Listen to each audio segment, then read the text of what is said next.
Hey, all you cool cats and kittens, it's Carole at Big Cat Rescue, and I just can't tell you how happy I am that the scene is right side up and in landscape mode. That makes me happy.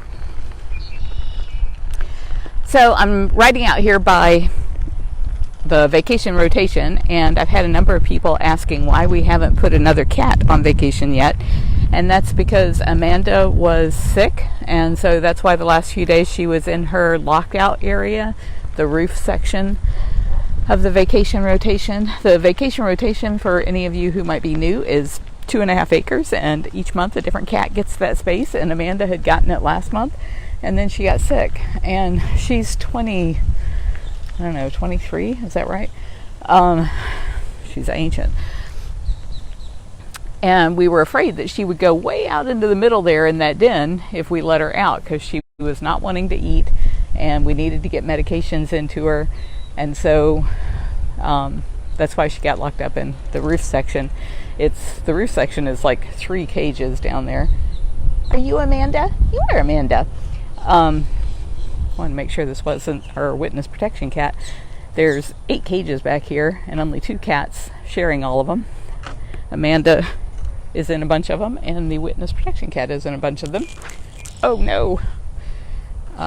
Sorry.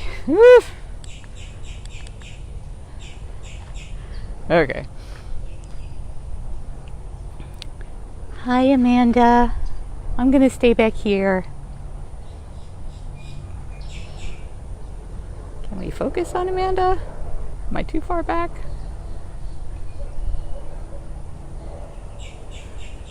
Yeah, I can't see you. How about if we come through here? Can we get a better look through here? It's wanting to focus on the bars and not on her.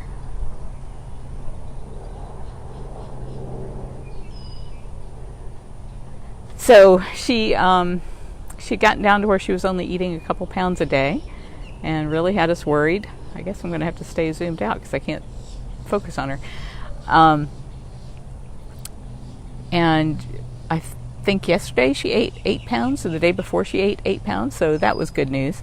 And they are continuing to get her medications into her. She came home from vacation just fine. We had put up an extra tunnel to help her get from the roofed section of vacation rotation then down. So what we did was over here, some of you may have seen on the cameras, that fence line that you see right there, we did a short wall and made like a big tunnel, so it went straight from the doors of where she was in the roofed area down here to the tunnel that then comes across the road. And for those of you who know us, you know we fold those flaps together and make it a tunnel, and then she can come over here, and then she has this den and that den and that den, and if you can see a den way back there by that building, that's another den, and all of those cages are hers.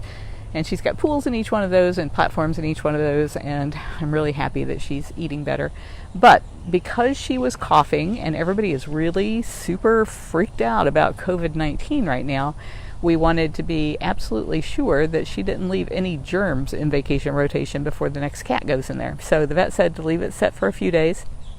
And this weekend, our volunteers are going to be coming in. Well, our volunteers come in every day, but on the weekends, we usually have a whole bunch more. And they're going to disinfect everything that she could have possibly touched in there to make it safe for the next cat to go on vacation. And I forget who the next cat on vacation is. Jamie told me, and now I forget who it is. But that's why there's nobody on the vacation rotation cameras right now, and nobody on the feeding station cameras. Am I annoying you? Yeah, I'm annoying you. I'll leave. I can take a hint. My rubber band, I have such high-tech equipment. I use a rubber band to attach all of this stuff to the stabilizer, and I broke it right as I was trying to go out the door. And so I've got it all like stuffed in my pocket, but now the cord is getting hung on everything I go near. Oh, there's Sapphire. Stop and see her.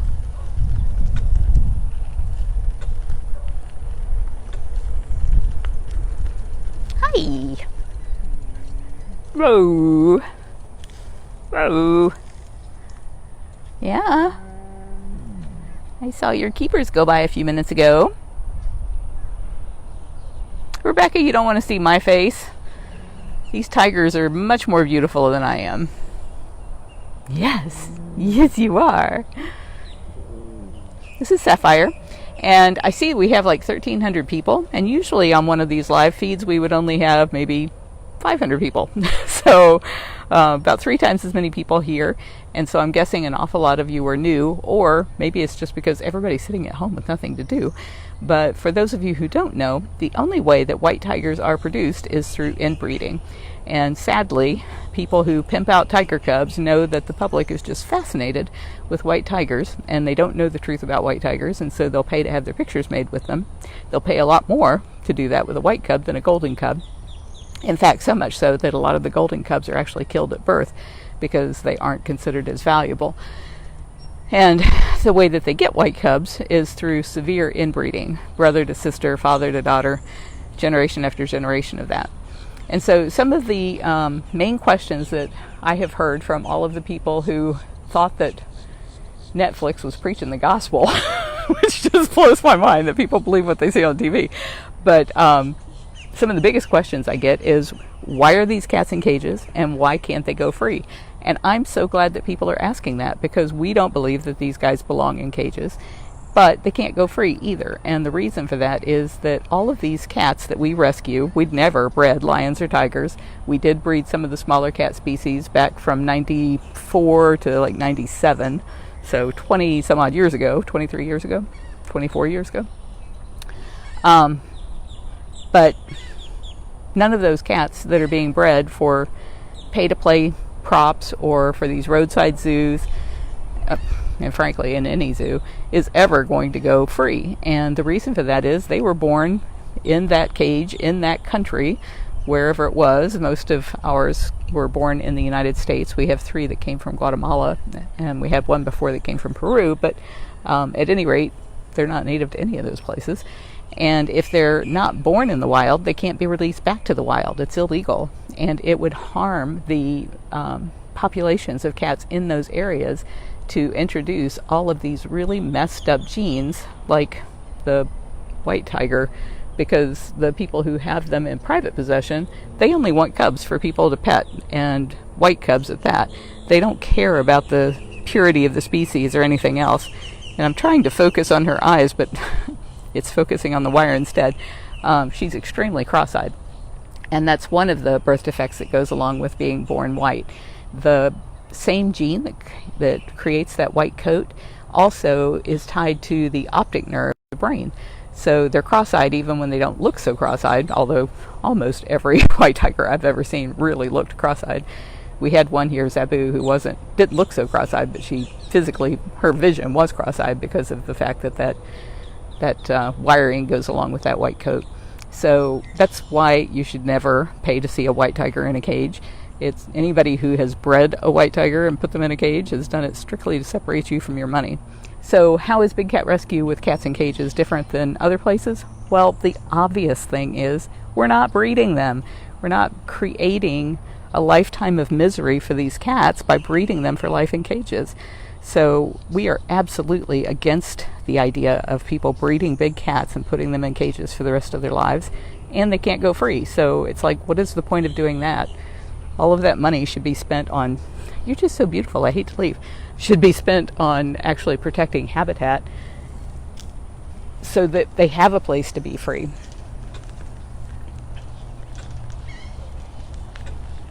Yeah, we all miss Zabu for sure.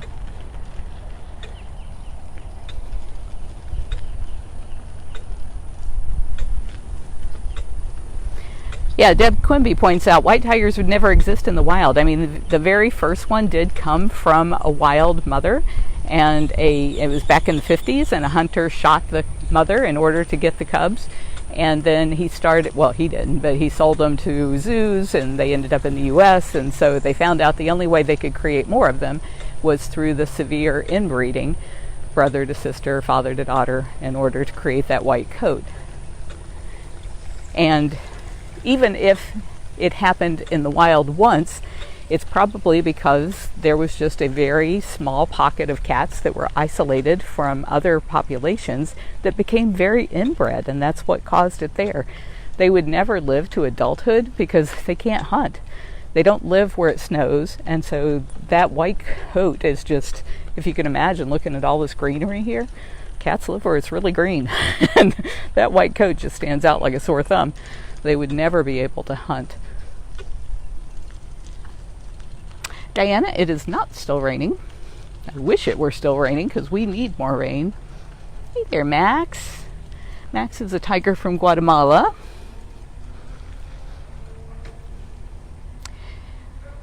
I expect this is mostly what we will see is sleepy, sleepy cats because it's hot already. It's very hot.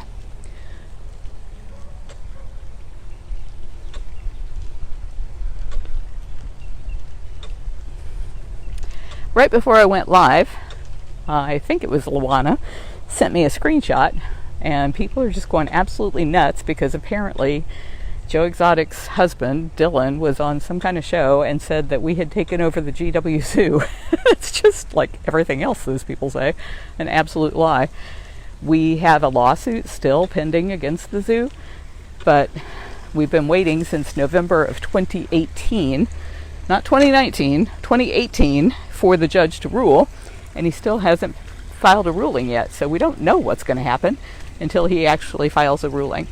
And so we're hoping all the time that he will have the time to do it. Maybe now that everybody is homebound, some of that paperwork will actually get done, since they can't be having regular court sessions. But where on earth he came up with that nonsense, I have no idea. This is Kimba. Kimba's another one of the tigers from Guatemala. And some people say, well, if there's such a huge problem with tigers in America, which is actually the name of an organization, a wonderful organization, then why are you bringing in cats from other countries?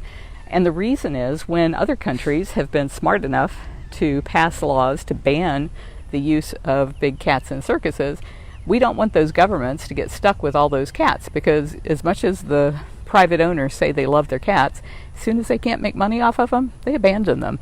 And so we don't want the governments to end up having to take on that responsibility when they've done the right thing by banning the use of the cats in the first place. And so Animal Defenders International has been really wonderful about getting those laws passed in other countries. Our country has been so backwards in that respect. Hopefully this whole awareness that people now have will change that, and we will ban the private possession of these cats, and we will ban the cub handling.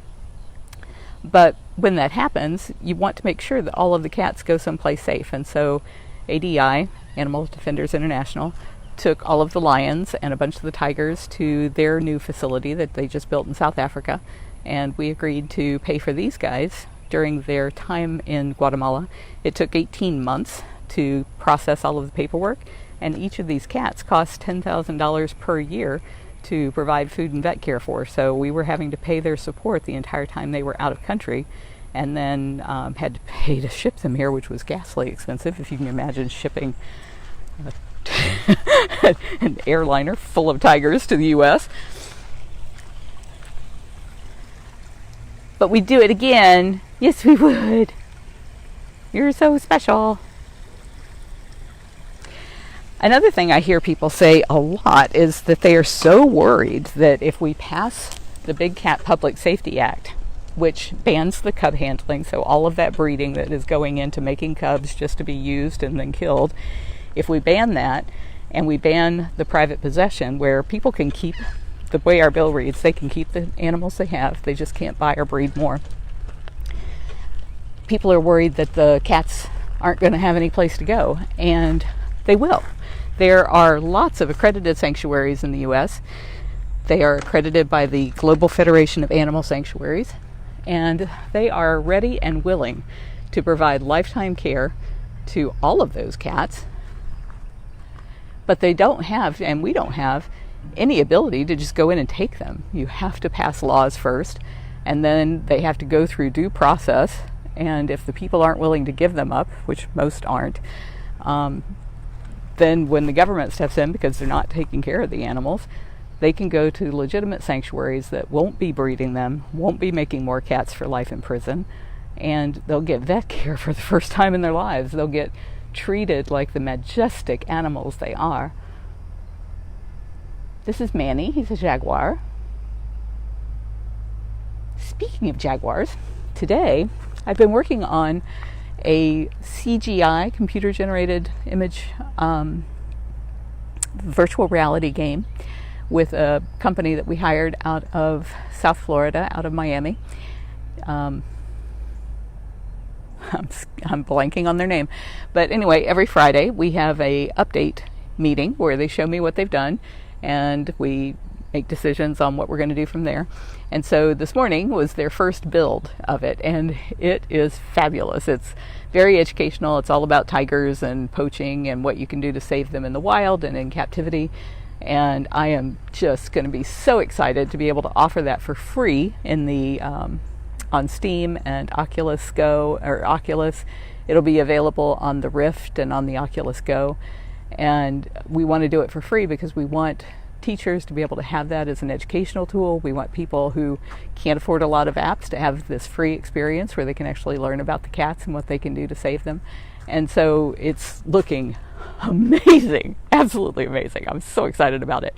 But one of the cool things in the build with today was it's all about tigers, but they created the kind of the placeholder for doing one about jaguars too. So I think you guys are going to love both the tiger and the jaguar experience. And that's what we think zoos should be doing, is converting their prison cells into location-based experiences where you could go in and have a virtual reality experience with the cats and learn so much more about them and be much more entertained and engaged than seeing some poor cat languishing in a cage. Hi, Jinx. Yeah, you're right up there. Jinx is a black leopard. See if I can get back there to him. Will you let me get close? I can't get close to Manny. Manny is scary. And Manny loves to attack just about everything. On our YouTube channel, if you go to, oh, there went my bike, bigcatrescue.org youtube.com/bigcatrescue. About 3 videos back, I think, there's a really cute video of Manny getting a GoPro camera. This is Jinx. Jinx is a black leopard. And if the sun were hitting him right, you'd actually be able to see his spots, but the sun is behind him, so it's not showing his spots up so great. Kim says he's flat catting. Yes, he is. Everybody here calls him flat cat because he thinks if he lays very flat like that and doesn't blink, we won't be able to see him. I saw you blink. You couldn't keep your eyes open.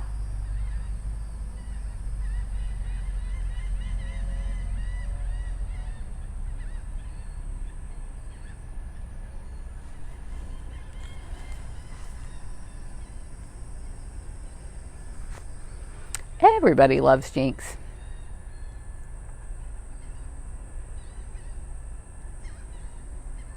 I know there's also been an awful lot of questions about when we will open again, and I just don't know. There is so much going on that I'm really concerned about, and most of it has to do with the pandemic, but some of it has to do with just the hate mail that we have gotten. I don't know if you guys have seen the video that I posted. If you go to tampatigers.com, tampatigers.com, you'll see a playlist of all of the answers I have to all of the lies that were told in Netflix's Tiger King. And one of them is an hour long of all of the abusive, nasty, hateful, threatening things that people have been saying.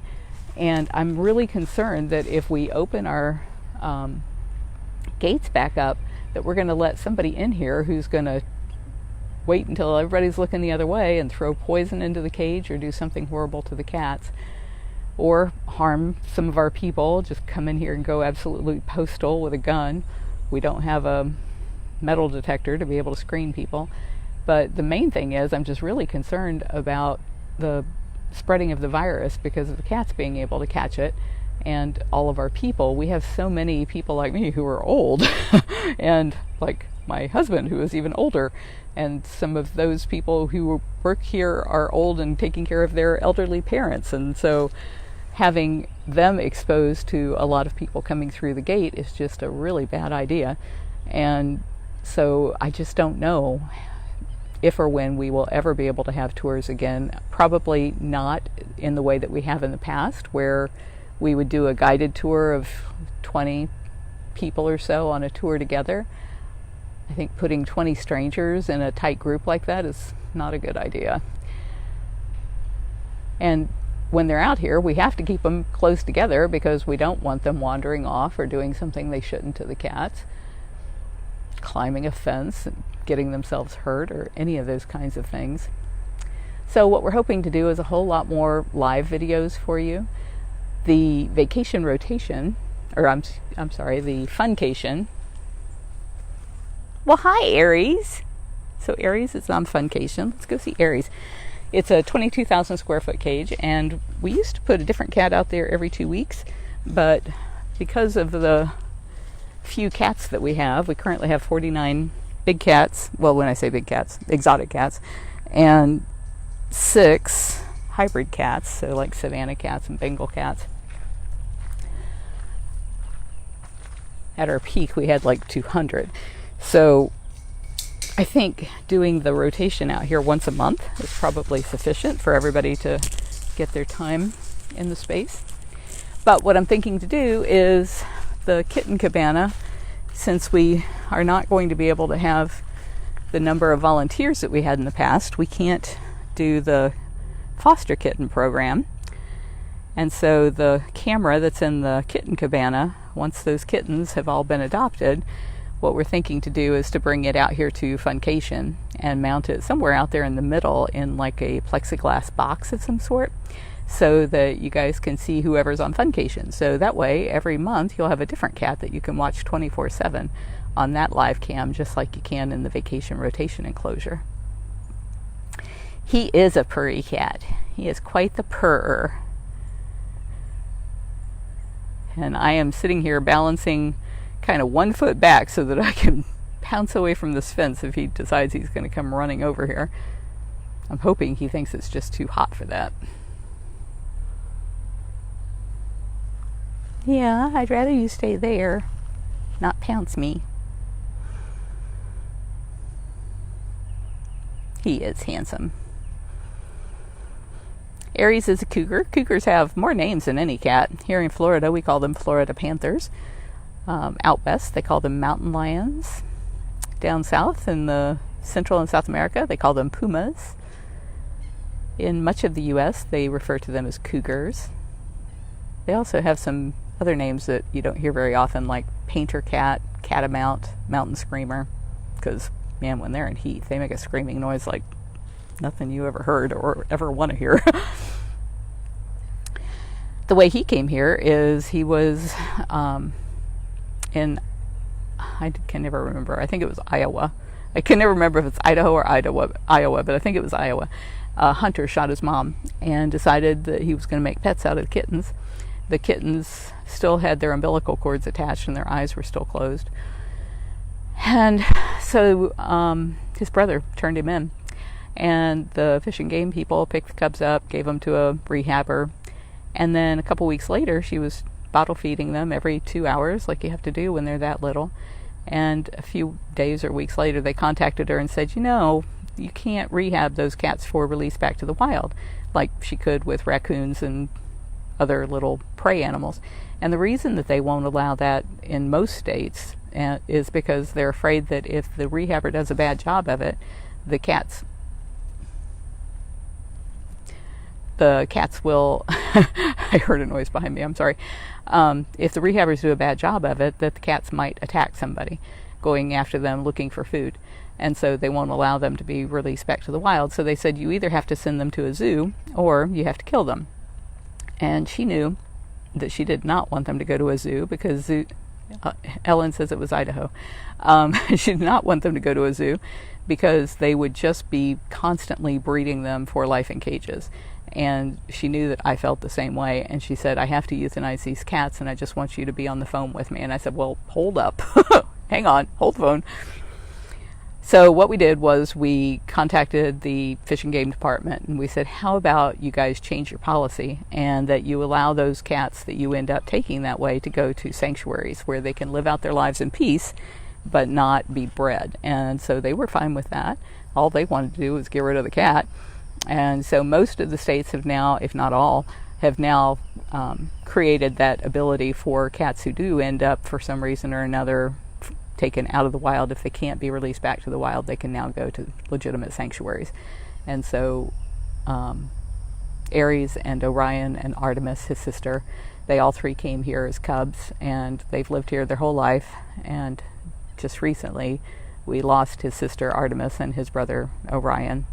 So he's the last one, and everybody's trying to spend a lot more time with him to make sure that he doesn't spend his time missing them, and that he just gets as much attention as they can possibly give him and enrichment to play with, and try to keep his mind off of the fact that he's alone now for the first time in his life.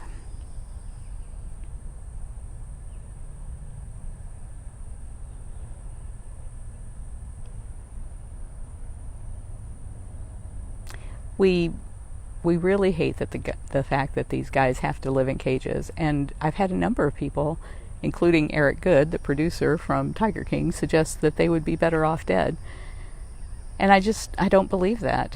They show such a strong will to survive, and they love playing, and they love feeding time.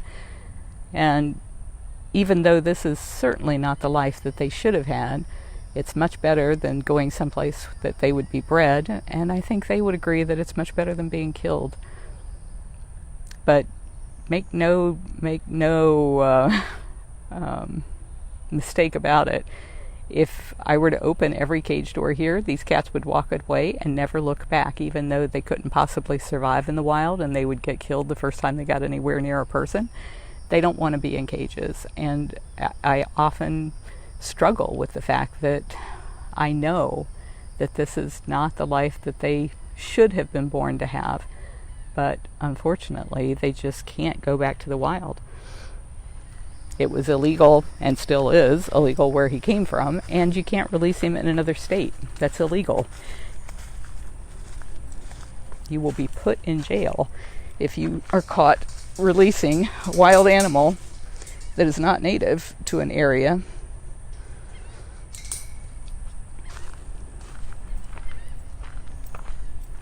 And they wouldn't have any skills. They wouldn't know how to hunt. People say, well, a cat can learn how to kill lizards and birds, and yeah, they can kill things, but you got to do that every day. You got to be able to support yourself, and they just can't possibly do that when they weren't raised by their mothers or put through extreme training as youngsters. We do that with bobcats. So if a bobcat gets hit by a car and leaves behind a litter of kittens, we can rehab those guys and release them back to the wild. But it takes many, many months to do that. And if they were to walk up to somebody afterwards, they're not going to kill somebody. They might get killed themselves, which is why we make a point of keeping them absolutely away from everybody. We monitor them through camera systems. They're in a different part of the sanctuary, our bobcat rehab area is. And we keep contact with them down to an absolute minimum, including hiding how their food gets to them so that they don't associate it with people. Because that's the big thing. You just don't want them. I see all these plants that they set out that they're going to plant tomorrow. You don't want cats, or you don't want cats who are in rehab associating people with food, because all they got to do is walk up to somebody and they're going to get hurt.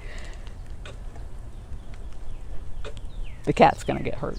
It's very unlikely the person would get hurt with a little cat. Well, this is going to be very pretty when they get all these plants in the ground tomorrow. I hope we have a big crew of people coming out. Can I come see some servals?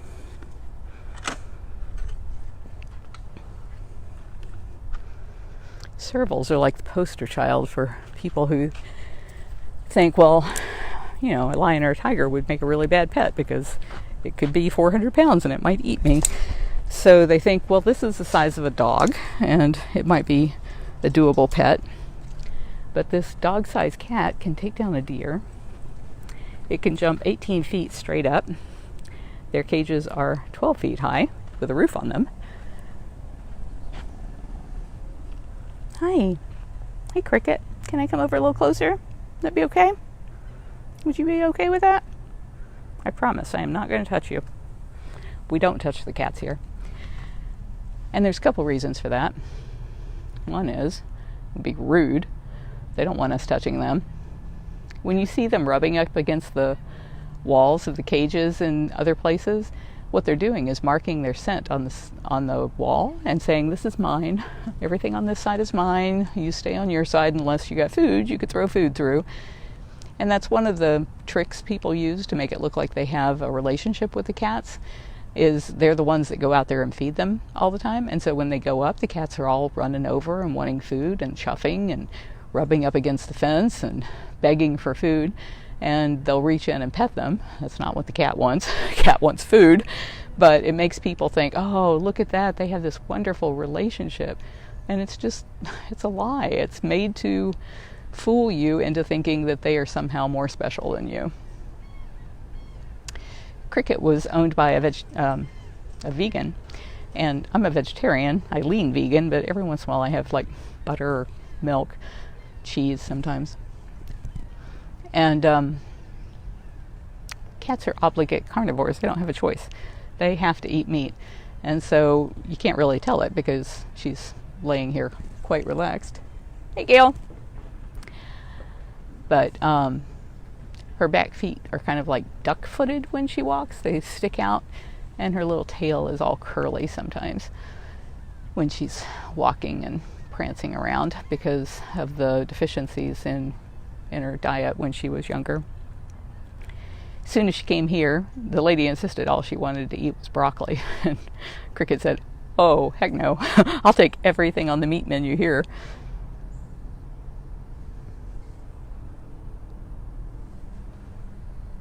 Somebody has posted my phone number on TikTok today. I don't know where they've been posting it, but one of the people that called said that it was on TikTok today. And I mean, every 2 minutes my phone is ringing, and I just let it go straight to voicemail. And unfortunately, while I'm doing this, I'm having to like flick off the page so that I can actually see what's on the screen every time those phone messages come up.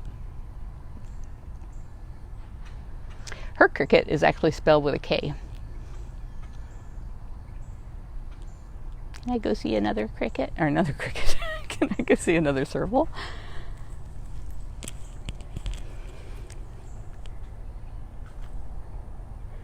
There's been much discussion about the size of our cages, and it's really hard to show you how big our cages are because you kind of have to like walk all the way around them to get it. But each one of these cats, so she probably weighs about, I don't know, 35 or 40 pounds. Each one of them has at least 1,200 square feet of space. My house at home is probably not quite 1,200 square feet. And I live there with another human who weighs about 180 pounds and 2 cats who together probably weigh 20 pounds. But here, each one of those 30, 35 pound cats has their own 1,800 square feet of space. But if I'm zoomed in on the cat like this, people will be saying, why is that cage so small? It's like, what a stupid thing to say. I'm trying to give you a good image of the cat. You don't care about seeing that whole cage all the way back there to the wall. You want to see the cat. Well, I'm surprised that Cricket didn't hiss at me. I'm not one of the people who feeds the cats here, so I don't usually get a really wonderful welcome from them because they know I don't have anything for them. I'm not the person who hands out the enrichment. I'm not the person who hands out the evening meds and snacks. I'm not the person who feeds them in the morning. All of that is done by our amazing volunteers.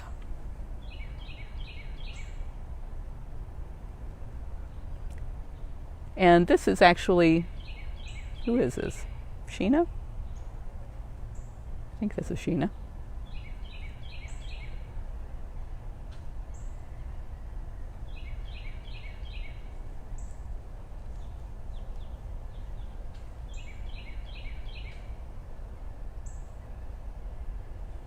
I'll let you get back to your nap.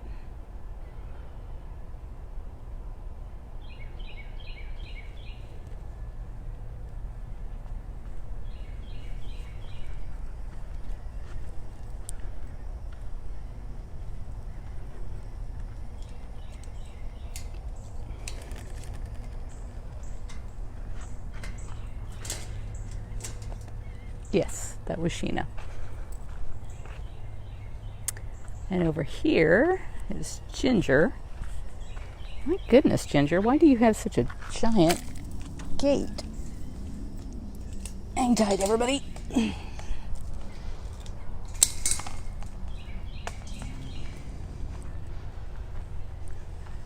Oh, goodness. Goodness. This is Ginger Serval. Oh, now you're breaking the internet, girlfriend. Actually, no, that's not rust. That is, if I come back here, that is painted with Rust-Oleum. And Rust-Oleum comes in two colors. It comes in this rusty brown color or black. And I've tried both, and I really like the brown better. It looks more natural. If you're looking out into the world there, everything is green and brown. Nothing is black. So when I painted it black, I painted some barricades black, and it just looks so institutional. I hated it. So we painted them brown, but it's Florida. So you also have like a coating of green because there's always pollen and stuff sticking to it. Can I come around and get this side with your beautiful face? Yes, your beautiful, beautiful face.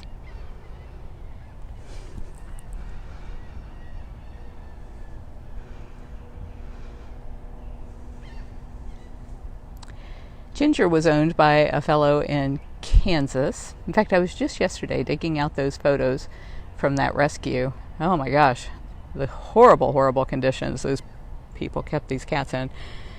And they were trying to crossbreed like Servals and Caracals and Servals and domestic cats to create Savannah cats. And the guy had a water softener business, I think it was, and couldn't make a go of it.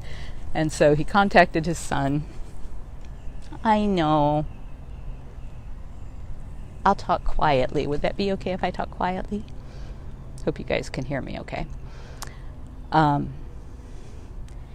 The owner went to his son and he said, hey, is it okay with you if I set up some cages in your backyard? And I'm going to be doing some renovations at my house. And so the son said, sure. So he set up cages in his son's yard and then just left all the cats there.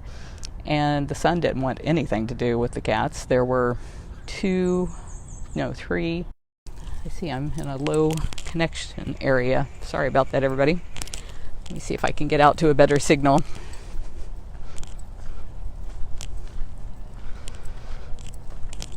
We've run internet all over the place, but it's just got some really dead pockets out here.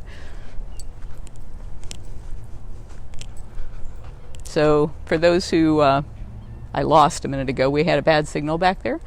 So I'm going to see if I can pull into a better area for not Wi-Fi. I'm not even on Wi-Fi. I'm on my cell signal because the Wi-Fi sucks.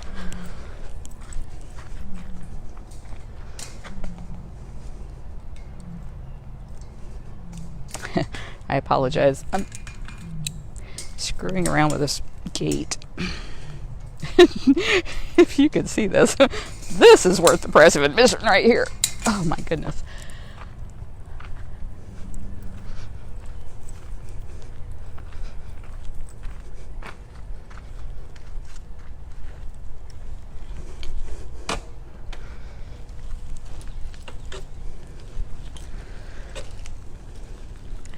The people who have been misled by Netflix, and I don't know if, all of the media that I have seen, hi Nabisco, from following from Tiger King, the the big outlets like Wall Street Journal and Forbes and the major news networks and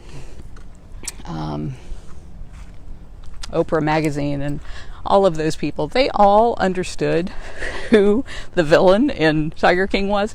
But people on social media are the ones who have been promoting this hateful campaign against me. And I think maybe it's because they know that the kind of people who follow them are sheep that will believe anything that they tell them. And it gets them views and attention. And so those are the kind of people we're having trouble with. But those are the people who are just constantly harassing us. I know, you're such a good boy. And right now what's happening is my husband doesn't know that I am live right now. And so he has the telephone that was being handled by our Director of Donor Appreciation. Barb is just the sweetest lady ever, and our donors absolutely love her. And there couldn't be a nicer person on the planet than Barb. And people are calling her and threatening her and harassing her and just being so hateful. And so my husband's been recording all of those messages and forwarding them to me, and he's doing it right in the middle of this broadcast because he doesn't know that I'm live. So I'm having to keep flicking those off the page, and I'm sorry if it's shaking the camera each time I do it, but every time something pops up on the page, I can't see the cat in the scene. Can't tell if you're able to see the cat in the scene. I know, I would love to come up to the side there and stick my camera through, but you are grabby, mister. You're so grabby. You would have my camera in there in a minute. That would be so fun, wouldn't it, Nabisco? Nabisco came from a failed facility in South Dakota. I didn't know anybody lived in South Dakota. If anybody here on the live feed is from South Dakota, please let me know. It just seems like that's way too cold. Why would anybody live where it gets that cold? But anyway, there was a sanctuary up there, and it was not run very well. And they had a tiger that attacked the owner, I think. And so that usually gets them into trouble with USDA, even though all of the animal abuse is usually swept under the rug. But when a person gets hurt, that's when all of a sudden they get attention from the law enforcement. So when that place went under, we took some cats out of there, whole pile of them, including Nabisco here.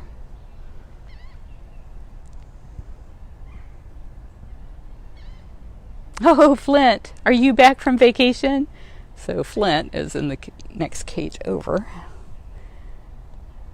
You guys can see him trying to get our attention back there, just being cute as he can be.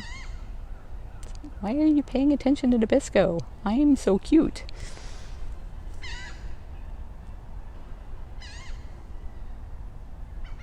Are you watching the birds?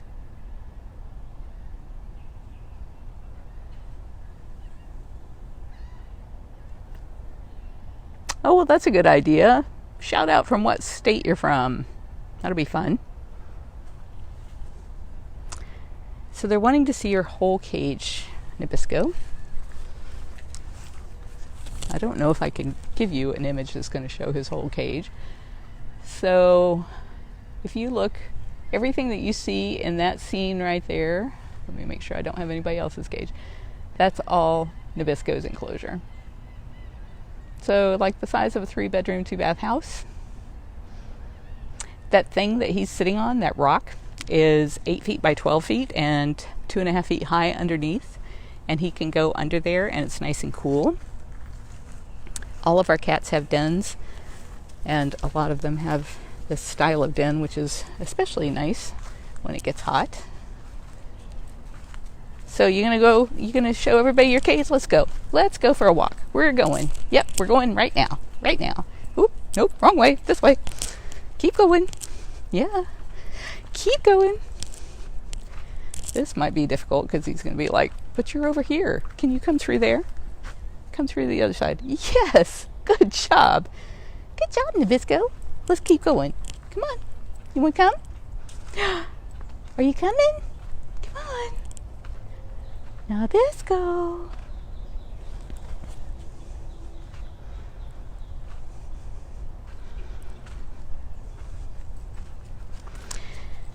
And some people would say, well, he's a bobcat, and bobcats are native to Florida. Why can't he go free? It's because he's a bobcat who was actually, I think he was actually born in Wyoming and ended up in South Dakota.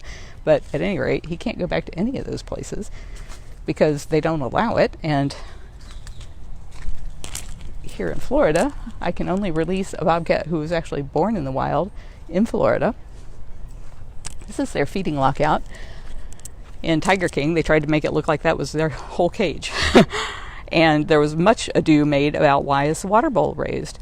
The reason we raise the water bowls is because cats pee in lakes and streams so that other predators and prey don't know that they're there. And so we elevate that above their tail, because if you guys have cats at home, you know how they want to pee, or the minute you clean out their litter box, they want to pee in it. And it's the same way here. The minute we wash those bowls, and we do it every single morning, then they would just go pee in it if it were available to them. And if it weren't in a box, they would drag the bowl into the middle of the cage and play with it and not have water all day. So the boxes are elevated and they're secured into those boxes so that the cat does have fresh water all the time. And the real question should be, why is it that nobody else cares enough about whether or not their cats have fresh water to actually do that? That is beautiful. I hope somebody got a screenshot of that. One of the videos that I'm doing for the virtual reality project right now. So now he's gone back to the other side of his cage. One of the videos I'm doing in the CGI project is for how high tigers can scratch on trees. Jamie's got some really good footage of the Tiger Lake enclosure. It's about 2 acres where Priya lives out on the lake, and I can't wait to put that into the gameplay.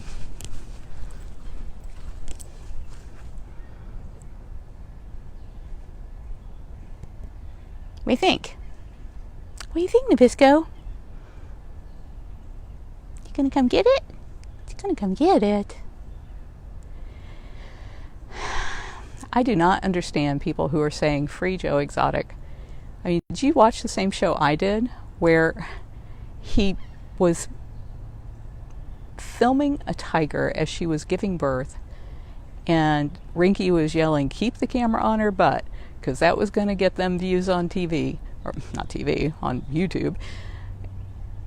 And then they used that metal hook to drag the cubs across the floor out to the side and then squished it through the wire so that they could pimp that cub out to anybody who had $20 in their pocket, as long as they possibly could before that tiger would end up being killed or sent someplace horrible. That's your hero. That's the guy you want freed. I got the transcript from the trial, and I just read it yesterday. I took half the day off and read the whole well, actually, I haven't even finished the transcript, but I read the sentencing portion of it first. And what's you noticed I wasn't paying attention, huh? Yeah, you were gonna get me, 'cause you're that way. It's so much fun to get somebody. The judge actually saw the evidence. You saw what the people in Netflix wanted you to see. You saw the narration that they wanted, which was to say everybody's just as bad, all these cat people are bad, and the world's falling apart and you can't do anything about it. Well, that's not true. Our bill is going to pass. We're going to end the cub handling.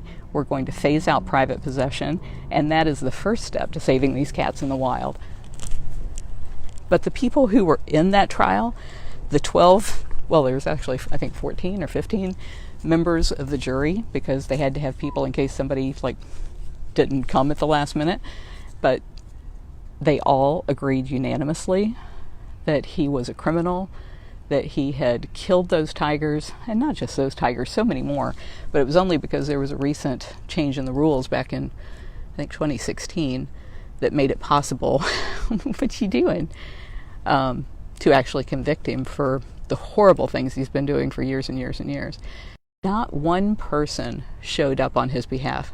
His mother did not show up on his behalf. Everybody who knew him said he was so much more horrible than the painted version of him in Tiger King that made him out to be some kind of folk hero for working to save everybody's rights to be abusive to animals. That's the kind of people that you want to free? That's the kind of people that you want to say, this is who I want to be like? That's just sad. Are you getting those ferns? I'm getting them. I'm getting them. All right, let's see who else is out. All right, Flint, you got my attention now. Yes, you did. Yes, you did. Mr. Adorable, are you going to pee on me? I bet you try. Please don't do that. This is why they don't make good pets. That purring is really cute, but the way that they mark things that they want to keep as theirs is by peeing on it. So they pee on everything, and this is mine, and this is mine, and this person is mine, and everything in the house is mine. And that's why people can't get rid of them fast enough, because they just pee on everything, even on each other. I'd love to take you over to see Max and Marianne. They're bobcats. They live across the road there.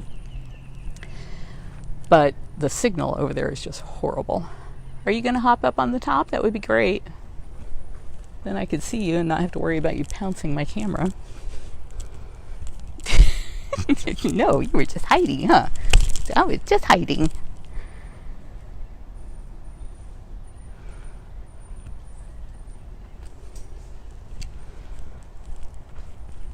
I'm so happy. Look at this fresh soil they just put down.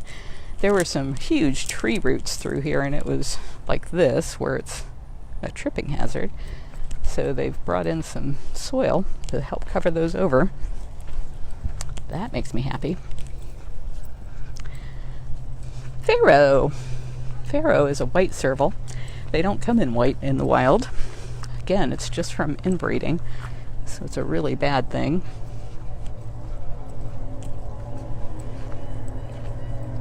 Hi. Can I come over and say hello?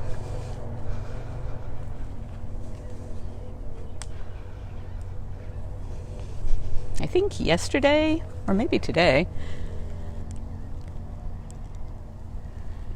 Afton, our videographer, posted her Easter video, and he was one of the stars of her Easter video, having so much fun with his Easter enrichment. Oh, that was such a half-hearted hiss. Because these guys are stuck in cages and can't go free, it's our responsibility to make sure that we give them as much stuff to play with and to do as we possibly can. We have anywhere from 80 to 100 volunteers and interns, and they make it their life's mission to make sure that these guys always have clean water and fresh food and enrichment to play with. And another form of enrichment is the sardini martinis, the frozen bloodsickles. You guys hear us talk about that all the time. So when it's hot like it is today, they get those bloodsickles to help keep them hydrated and cooled off. And it's tasty, huh? You love those. Kangaroo head. Well, it's a good thing he doesn't know what a kangaroo is. Oh, we're so sleepy.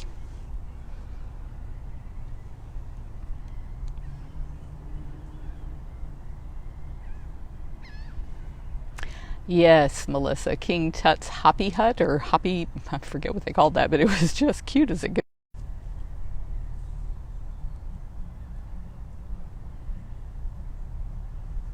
He is a sweet boy, and he's very, very old.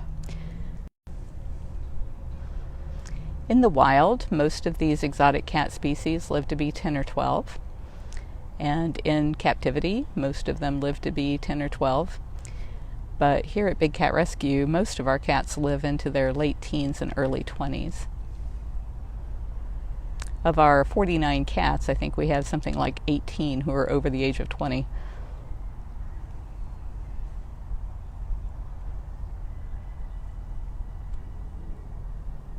Oh, we're just so sleepy.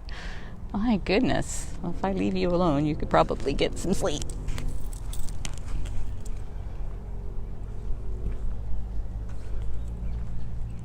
You guys can see back there, there's Flint peeking at us from around the tree.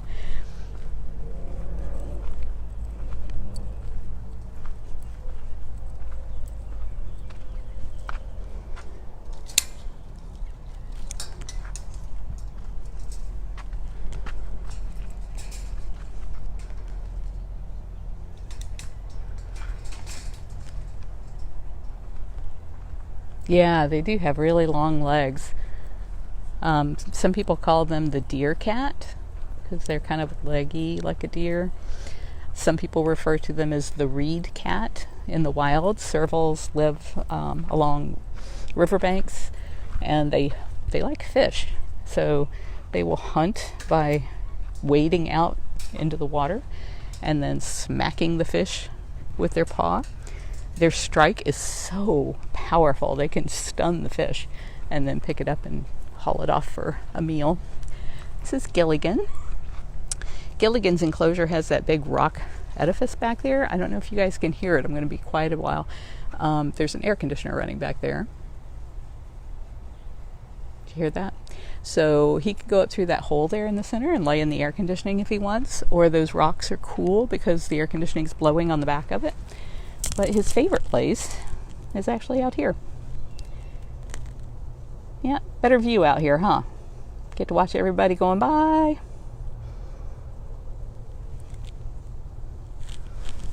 Gilligan makes the best sounds.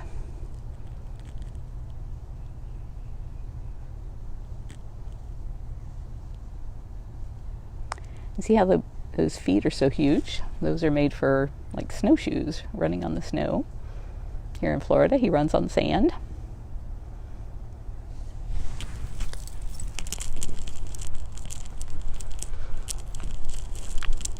Is it okay if I come see your face? Your very handsome face.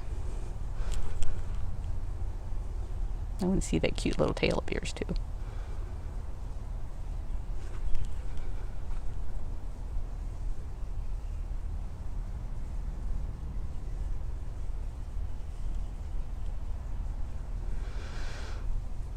He does have an impressive ruff.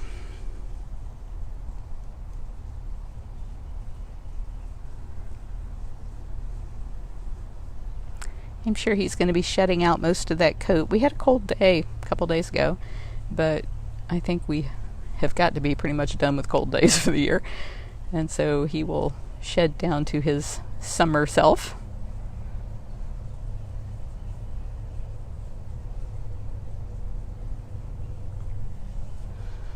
And Gilligan was one of the cats who came with that group that I was telling you about earlier from Kansas, the Gilligan's Island crew.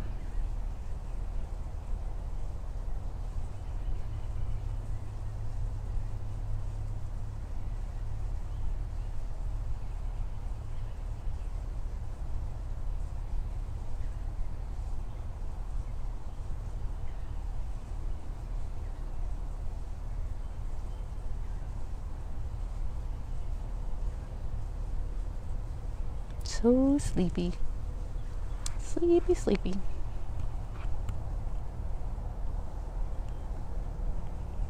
That little tiki hut is part of Pharaoh's cage. Pharaoh has 2 of those 1,200 square foot enclosures hooked together. A lot of our cats do. At our peak, we had about 200 cats. And for most of our existence, we had 150 or so cats. But the reason there were so many is because in the early years of the sanctuary, we started with some huge fur farm rescues. So the first cat we rescued was Windsong. She was a bobcat who was going to be killed by a taxidermist. And we saved her from being killed by a taxidermist. The following year, we rescued 56 bobcats and lynx from a fur farm in Minnesota. And the next year, 28 bobcats and lynx. And then the third year, 22 bobcats and lynx. And then the next year, I think it was 12 bobcats and lynx from Canada. And with that, we managed to end all of the fur farming of exotic cats in the United States. So fur farms were still killing foxes and mink. That's somebody else's mission in life. Mine was cats, and I was not going to let cats be killed in this country for their fur. And it took many years of all of you guys helping to make that happen. So even though we got the cats out of the fur farms in the U.S., there were still cat furs being sold here because of fur farms in Canada and other countries. And so in 2018, there was like a renaissance of the way people think, and it was amazing to see all of the major designers climb on board and say, we're not going to sell fur. And it was like one of the best things ever to see that finally happen. But that was a whole lot of cats, like right off the bat. So we started out with a bunch of cats, and we had to build a bunch of cages. And now, as those cats have passed, what we do is we join one cage to another. So like here's an example here. This is Moses and Bailey. These are 2 enclosures, about 1,200 square feet. And then they're joined by that tunnel up there. And they can have both sides. And everywhere that you see cats living together here, they're all spayed or neutered, because we don't want to do any breeding. We're not going to have any accidents. Couldn't tell you how many of these pseudo sanctuaries will say year after year, oh, it was an accident. It was an accident. It's like, if you don't know what's causing those accidents, you shouldn't have cats in your possession. Thought I'd come around here and see if Priya or Duchess was around. Oh, there's Sleepy Duchess way back there in the back.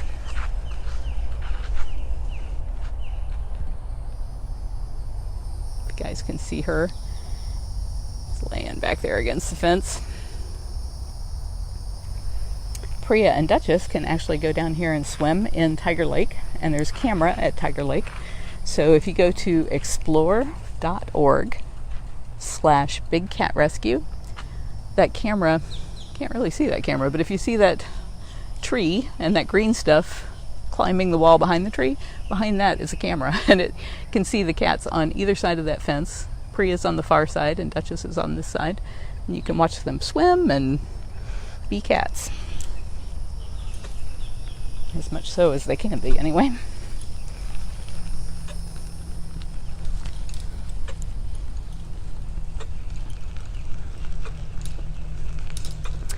Kim says, Priya, please. Well, I'll go see if I can see Priya. My guess is her favorite place lately has been in her den,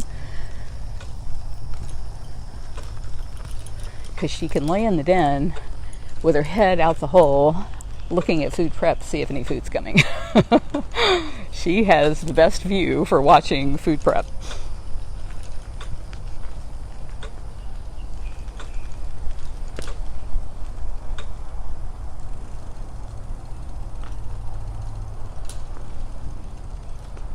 She has about 2 acres back there in the open roofed enclosure.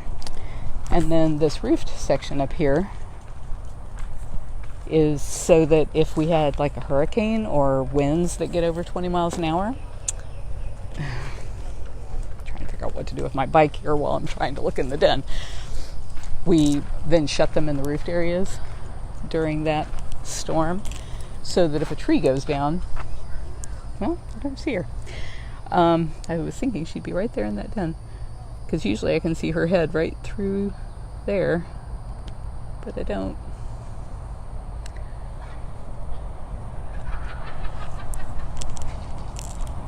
I'll go down to the end of her enclosure and see if we see her down there.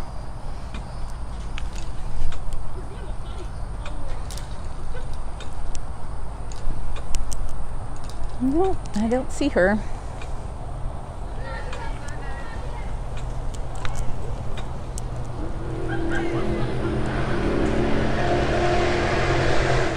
Well, that guy needs a muffler. Oh, I think I see her in the den. All right.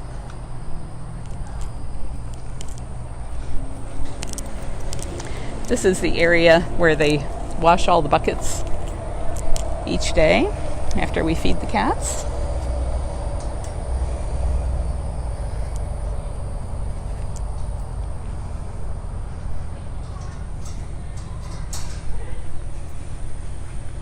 Is that the beautiful Priya?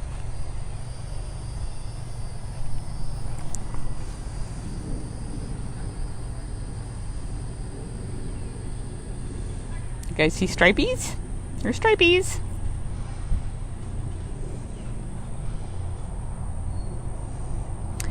I think we're looking at her tail, and up there at the far top right is her ear. You're getting lots of hearts, girlfriend. So, I'm going to call it a day. Thank you, everybody, for joining us on this live. I hope to be doing this more. Much, much more. Bethany's been doing them in the mornings. We have had to let go about half of our staff in order to conserve funding to be sure that the cats can be fed. And so the half who have remained are here taking care of as much of their previous job and their friends' jobs who are not able to get paid. Most of those people are still volunteering with us. In fact, I think all of them are. But I just don't know how much longer we will have volunteers and interns, because I'm concerned that with COVID-19, if there is a huge influx of people into hospitals and further shutdowns, mandatory stay-at-home orders and things like that, I wanted to be sure we had enough staff members here who could do the animal care, even though in the past animal care has always been done by volunteers and the paid staff always did administrative jobs that nobody wanted to volunteer for. So, as long as she can, Brittany will continue to do the live presentations for you, and I intend to step up and do more of them myself so that we can make sure that these people all around America, or well, around the world, are getting their kitty fixes. If you're stuck at home, that you'll still be able to see whoever's awake. And I do appreciate everybody who has stuck with us through all of this and has been such wonderful supporters. I even though there's been so much hate online, it's just been so wonderful to see so many people reach out and say how much they appreciate the fact that we were willing to be that voice for the animals, even though we were going up against such vile, disgusting criminals.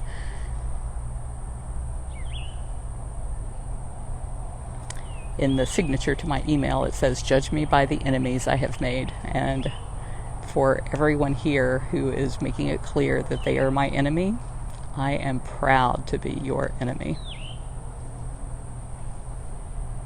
Stay safe, everybody. Bye-bye.